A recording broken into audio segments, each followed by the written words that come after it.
डिस्ट्रिक्टनि सिङाव थानाय गरेस्वर पुलिस स्टेशननि आन्डाराव जिखुना एक्स एनडिबि दंमोन बेयो मोनसे जाहोननि थाखाय जों दिनै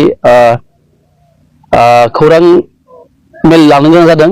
जाहोना बेनो जाहैबाय जे दाखालि बावैसो मोनसे जोंनि एक्स एनडिबिफोरनि रिहेबिलिटेसननि मोनसे लिस्ट फाइनाल लिस्ट ओंखारदों।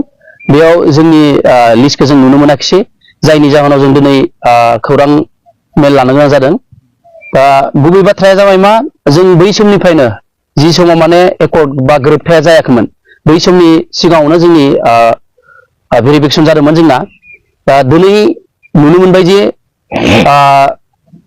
गोदान सरकार दानायनि उनाव जिखुना भेरिफिकेसन जादोंमोन, जायफोरना भेरिफिकेसनाव लिस्टआव दंमोन गासैबो रिहेबिलिटेसनखौ मोननो हागोन होननानै फोरमायनाय जादोंमोन। नाथाय दिनैसिमबो जोङो जोंनि जि मोनथाय एबा जों जि मोननांगौ बेखौ जों मोननो हायाखै, जायनि जाहोनाव जों दिनै खौरांगिरि मेल लानो गोनां जादों। दा गुबै जाहोना बेनो जे आं बेखौनो बुंनो लुबैयो जे दाखालि बावैसो ओंखारनाय लिस्टआव जोंनि मुङा मा खारनाव थानो हायाखिसै, जों बेखौ मोनसे सोंथि सोंनो लादों। मा होनना बुङोबा भेरिफिकेसन गैयि बिथांमोननियाबो नामाव फैदों, जोंहा सोरबाया मोननाय मोनैयाव जोंहा बुंनांगौ जेबो गैया। खिन्थु जोङो भेरिफिकेसनाव खनथाम खनब्रै जानायनि उनावबो जोंनि लिस्टआ फाइनेल लिस्टआव मानो थायाखिसै, बेयावसो जोंहा सरकारनिसिम बा जोंनि खुंथायाव थानाय बिथांमोननिसिम सोंनांगौ मोनसे सोंथि।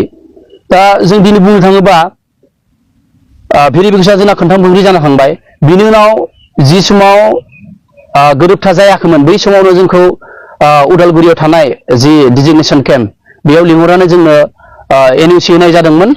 जों जे सासे माने एनडिबिनि मावथि बेखौ सिनायथि होनाय हिसाबै जोंनो एनअसि होनाय जादोंमोन। दा एनअसि होखांनायनि उनावबो जोंनि मुङा फाइनाल लिस्टआव मानो ओंखारनो हायाखिसै।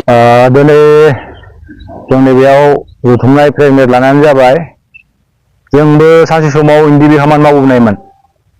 जोंफोरबायदिया बा आं बायदिया 99आव आर्मिजों बुख्रुबजानानै कारेन्ट सर्ट जानानै दिनै गोरना सिं खेंख्रा खेंख्रि जानाय, दिनै बेनि थाखायनो जोंनि रावफ्रा स्पस्ट जाया, दा थाबबो थुबबो जायो। खिन्थु जोंखौ दिनैसिम रावबो जोंखौ एनडिबिनि खामानि मावखैनो बुंनो हाया। दिनै गोदान गथ'फोरा मोनदों, जिथिया जों एनडिबिआव खामानि मावोमोन बिसोरो दिनै मार्बल खेला गेलेग्रामोन। दिनै बिसोरनिया किसुमानिया भेरिफाइ जादों जायाबा बिसोरनिया नामा फैबाय, फैसाबो मोनबाय सोरबा 4 लाख। खिन्थु जोंफोरखौ दा सोङो गथ'फोरा, ओइ आदा नोंसोरनिया फैदोंना फैयाखै, माथो उन्दै उन्दै गथ'फोरा फैबाय, नोंसोर एसेबां एनडिबि गौरामोन माथो, नोंसोरनिया माथो फैदिया, नोंसोरखौ दुखु नाङोलै ओरैबायदि मान थाथा बायदि खोथा बुङो आरो। दा बेखौनो जोङो बुङो सरकारखौ, जाहाथे जोंनि बे दुखुखौ, जाहाथे जोंनि सनमानखौ लाखियो, जोंनि थाखाय एसे सानो सरकारा। जाहाथे जों फैसाया देरसिन नङा, जों सनमानखौ नांगौ। जों जे सानसे समाव एनडिबिनि खामानि मावदोंमोन, बे हिसाबै जोंखौ एसे सनमानखौ होयो जाहाथे सरकारा।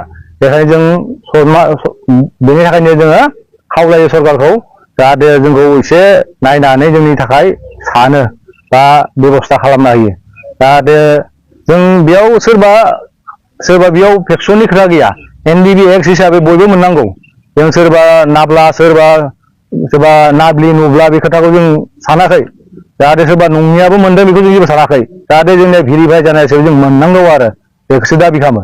खिन्थु जोङो दा जोंनिया जुदि जायाबा जोङो सरकारनि बिरोधि खामानि मावनाय जागोन आरो बेनि खोथाया। लास्ट टाइम जोंबो बहुद लामा नायबाय, जों नाजादोंबो सरकारजोंबो थाफानानै जों बिरोधि खालामनो नाजाबाय। दा जों नाजानायावबो जायाबा थाबाय मा उपायबाव, जों बिरोधि खालामनायानो मोजां, बेखौसो आं खावलायो आरो। दा प्रमद बर' आरो हेमन्त बिश्व शर्माखौ मा खावलायो बे समाव? आं दा प्रमद बर' सार, हेमन्त सारखौ खावलायो, जाहाथे जिखुनु जोंनि भेरिफाइ जादों, जि आन्थाजों जाहाथे खामानिखौ मावना होजोबनांगौ, जि थालांदों बेखौ थाबैनो जेबायदि खन्द' मावदों, जाहाथे जोंनिया बिदि खन्द' मावना होबाबो जों बेखौ माने मोजां मोनो आरो। मोनाबा जोङो बिदिनो किसुमान धरना जों माबा माबि जोङो माने बिरोधि खामानियाव थांनो गोनां जागोन सरकारनि हेंथायै, बेखौनो आं बुङो।